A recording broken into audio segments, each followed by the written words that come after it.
Hi guys, welcome to the channel. If you're new, welcome. Remember to subscribe so you get notifications in your feed, because if you don't, you won't. And if you've already subscribed and you're not new, guys, welcome back. Great to see you again. Now, NIO. NIO is a very important company for the car market, especially for the Chinese car market. This year, sales of EVs in China will make up 2 million vehicles.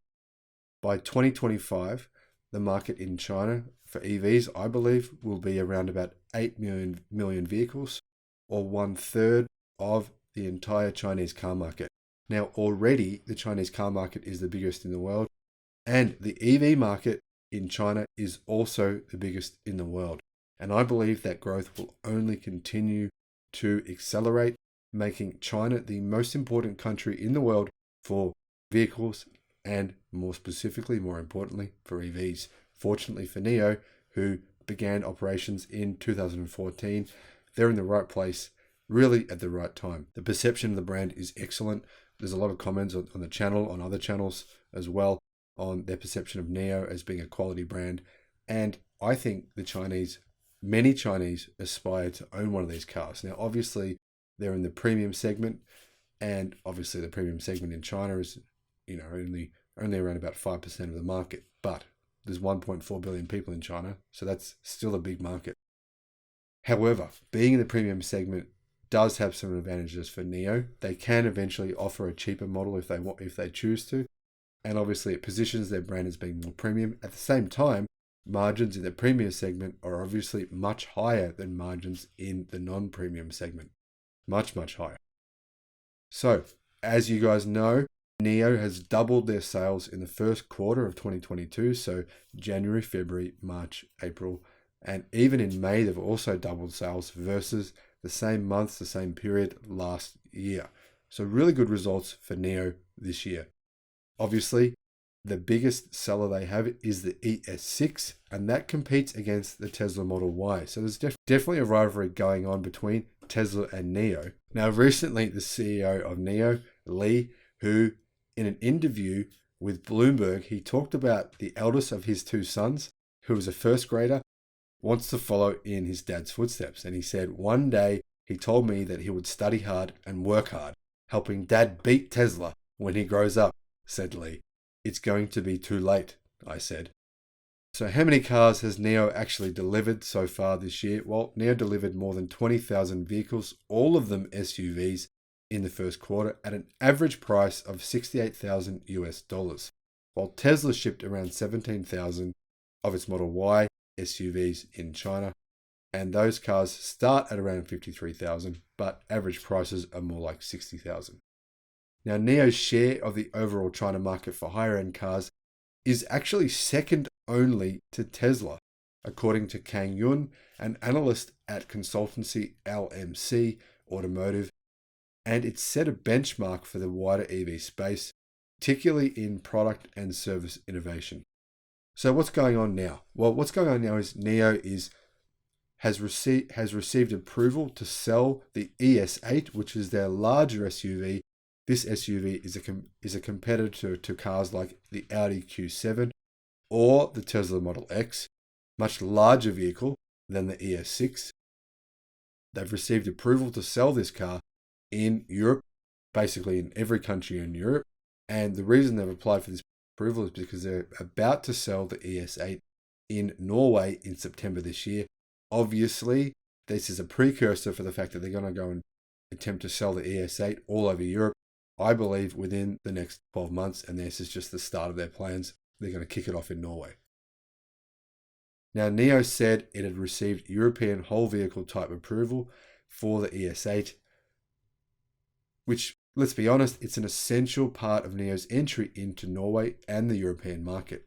Now, NIO will do a similar thing to Tesla. They'll offer the ES8 through a direct sales and service network, and its comprehensive offer will include NIO House, NIO App for European users, power swap stations, and NIO Live services. So if you're not sure what power swap stations are, NIO builds actual kind of like almost like a service station where you actually go and drive in, and you can have your battery swapped, and it takes 4.6 minutes from the moment of driving your car in to the process of the machine actually swapping the battery out of your car, putting a new battery in there with full charge, and then you being able to drive away. So it's very quick, much quicker than fully charging your battery from start to finish. However, I do believe this is a significant mistake for NIO to invest a lot of money into this technology and this offering. I don't think it's necessary. It's probably a nice thing to have now, but I think by 2025 that there won't be much interest for this or need for this, as we have charging stations on every second street corner with, charging of 250, 350 kilowatt at a minimum standard for pretty much all cars.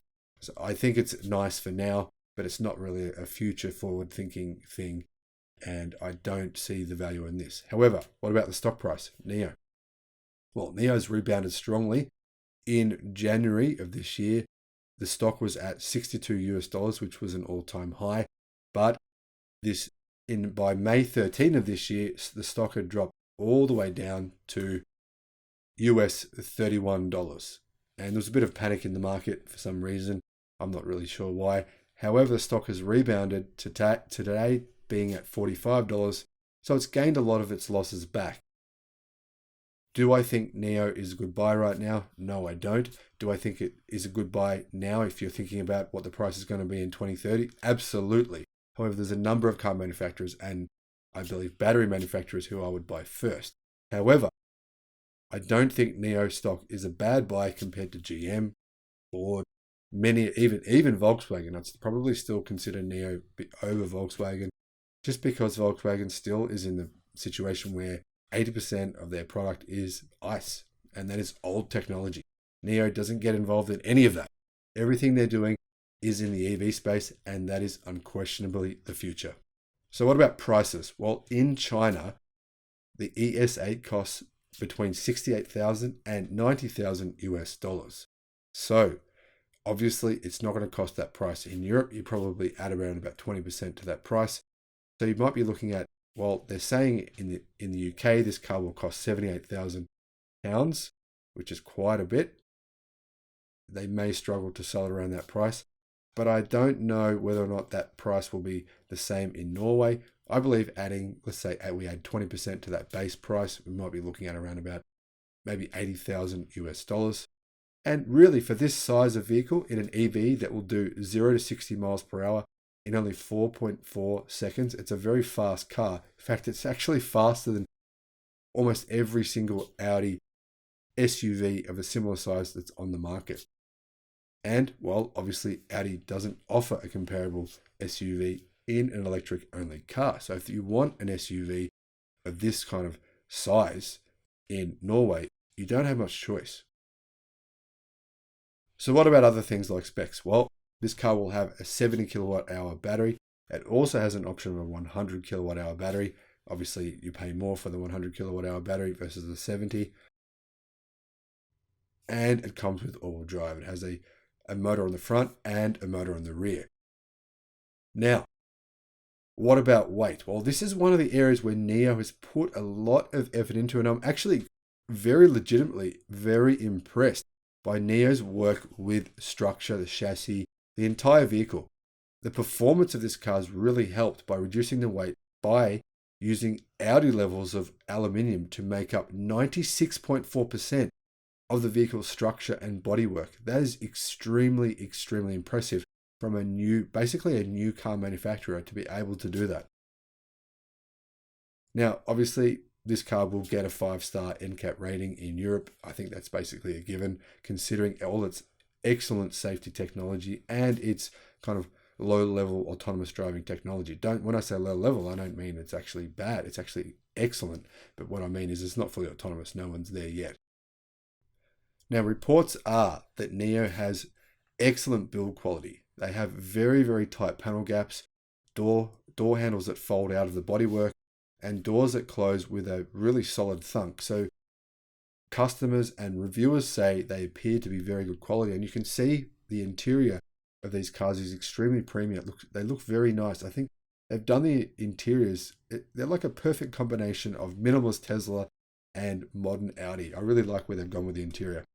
One of the really cool things they've done in the interior is the passenger chair has a real business class range of movement. If you want to get some sleep, there's an electric footrest that folds out from where the glove box should be. so you can actually like fully recline and put your feet up.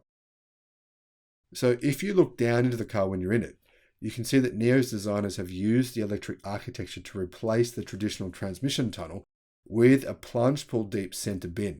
This is cool, right? You're basically freeing up space and using it. In a traditional ICE car, you have a transmission tunnel, they're just taking up space. And not only does it take up space in the front of the car, it takes up space for the back. Try and sit in the back seat in the middle of a petrol car, right? Your knees are up near your chest. It's ridiculous. So beneath where you'd normally see a gear selector, like a transmission mover, I mean, who needs that? It's really a useless thing in an electric car, which is cool as well. Beneath that area, there's this huge storage space that can swallow up quite large bags. So you've got really practical storage there. And on top of the dashboard, there's a 10.4-inch central touchscreen and an egg-like object with googly eyes. And this is Nomi, which is the world's first in-car artificial intelligence personal assistant. Nomi, which stands for Know Me, Get It, learns behavior and does everything from opening the windows to directing you to the nearest charging station, taking selfies, and entertaining the kids. Now, while the Nio ES8 is very fast on the road, one of the things you might be asking about is, well, how does it stop? It actually stops really well. It can stop from 62 miles an hour or 100 kilometers an hour to 0 in only 33.8 meters, which is actually very, very quick stopping for a car of this size. In fact, I would say it's in the top 3% of the market. And the reason that it can stop so quickly is it comes standard with Brembo brakes. Now, reviewers have said that the electric power-assisted steering is a bit numb and over-assisted, which is a problem that plagues Audis as well, and in fact, a lot of American cars in general. And the reason for this is because the steering's been calibrated for the US market. Now, NIO's engineers are saying they're going to recalibrate the steering for the European market. Obviously, European drivers prefer more sporty handling. So I think the model that sold in Europe or in Norway initially will have a different kind of steering feel. Now, guys, I think this ES8 is a really amazing first effort for an all-electric car company in China. Now, this is not me saying, hey, there's these conditions, therefore it's good because of this. It's me saying, honestly, guys, look at the car inside and out. Look at the specs. It's a very, very impressive vehicle. I really think they'll have no problems at all selling 5,000 of these per month in Europe. And that will more than double their sales globally for the ES8. So NIO are in a position where they can't do anything but grow. Let's be honest. I think they can easily triple sales in this same quarter next year. I made another video about that. Check that out if you're interested in where I think NIO will be in 2025. Guys, thanks for watching the channel. Look forward to seeing you on the next one. Bye-bye.